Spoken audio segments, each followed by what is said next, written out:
Hi guys, welcome to Mupara Training Academy. So guys, எல்லாருக்குமே வந்து காலையிலே ஒரு ஹாப்பி நியூஸ் தான் போயிட்டு இருக்கு. என்ன அப்படின்னு பாத்தீங்கன்னா SFO அதாவது ஃபயர் ஸ்டேஷன் ஆபீசர் இருக்குல்ல, சோ அதற்கான அறிவிப்புகள் வந்து வெளிவர போகுது. காலி பணியிடங்கள் எவ்வளவு என்ற விவரத்தையும் அவங்க கொடுத்துட்டாங்க. 129 காலி பணியிடங்கள்.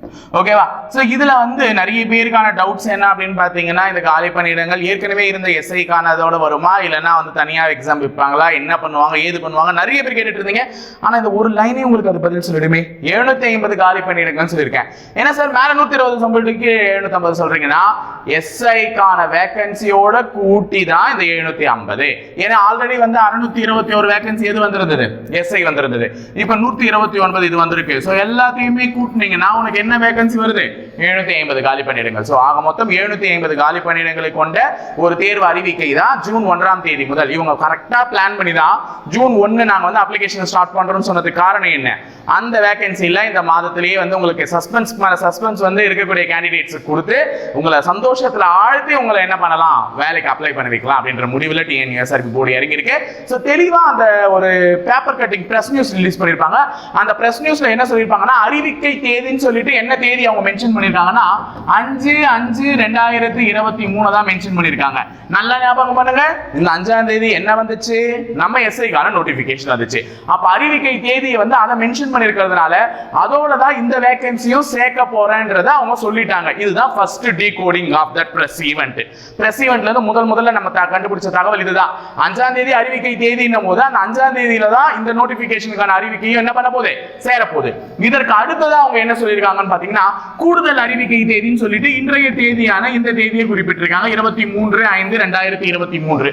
அப்ப இன்னைக்கு தேதிக்கு வந்து கூடுதல் அறிவிக்கையை நாங்க இந்த 129 காலி பணியிடங்களை அதோட சேர்க்க கடமைப்பட்டிருக்கோம் அப்படின்ற மாதிரி சொல்றாங்க. அப்ப அறிவிக்கை தேதி 5/5 ரிலீஸ் ஆயிடுச்சு. 23/5 கூடுதல் அறிவிக்கையான SFO பணியிடங்கள் வந்து என்ன பண்ணிட்டோம், சேர்த்து விட்டுட்டோம். சோ இது எல்லாத்துக்குமே ஆன்லைன் அப்ளிகேஷன் ஸ்டார்ட் ஆகிற அந்த டேட் வந்து பாத்தீங்கன்னா ஜூன் 1ல இருந்து ஜூன் 30 வரையும் உனக்கு அப்ளிகேஷன் என்ன பண்ணலாம், அப்ளை பண்ணலாம்.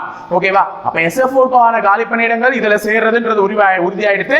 750 இடங்களும் வரப்போகுது. இதுலயும் சில பேருக்கு டவுட் வரும், சார் இதுல எது சார் பிரிப்பாங்க, எதை வந்து டிபார்ட்மெண்ட் கோட்டால பிரிப்பாங்க அப்படின்னா, இந்த 129 காலி பணியிடங்கள்ல தான் ஃபயர் டிபார்ட்மெண்ட்டுக்கான டிபார்ட்மெண்ட் கோட்டா ஒதுக்கப்படும்.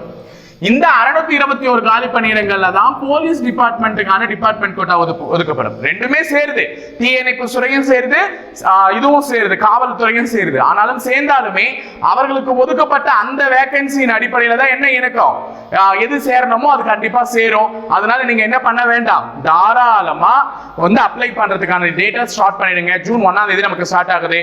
சோ காலி பணியிடங்களும் 750 காலி பணியிடங்கள் வருது. எல்லாத்துக்குமே ரெடியா இருங்க. நமக்கு வேகன்சி அதிகரிச்சிருச்சு. இதுக்கு மேல ஒரு நல்ல வாய்ப்பை கடவுள் வந்து அமைச்சு தரமாட்டார். ஆனா நம்ம படிக்க ஆரம்பிச்சிட்டோம்னா கிடையாது. இங்கிலீஷ் தானேன்னு விடுறோம், தமிழ் தானேன்னு விடுறோம், உளவியல் தானேன்னு விடுறோம், அறிவியல் தானேன்னு விடுறோம். எல்லாத்தையுமே விட்டு வச்சுட்டு கடைசியில வேலையும் விட்டுருவோம். ஓகேவா? சோ இந்த வார்த்தைலாம் வரக்கூடாதுன்னா நல்லபடியா இப்பத்துல இருந்தே படிக்க ஆரம்பிங்க. ஒரு இங்கிலீஷ்னாலும் 5 கேள்விங்க, 10 கேள்விகள் இருந்து 5 மார்க் இருக்கு. சோ நல்லபடியா படிக்க ஆரம்பிங்க. இணைந்திருங்கள் காவலர்களே.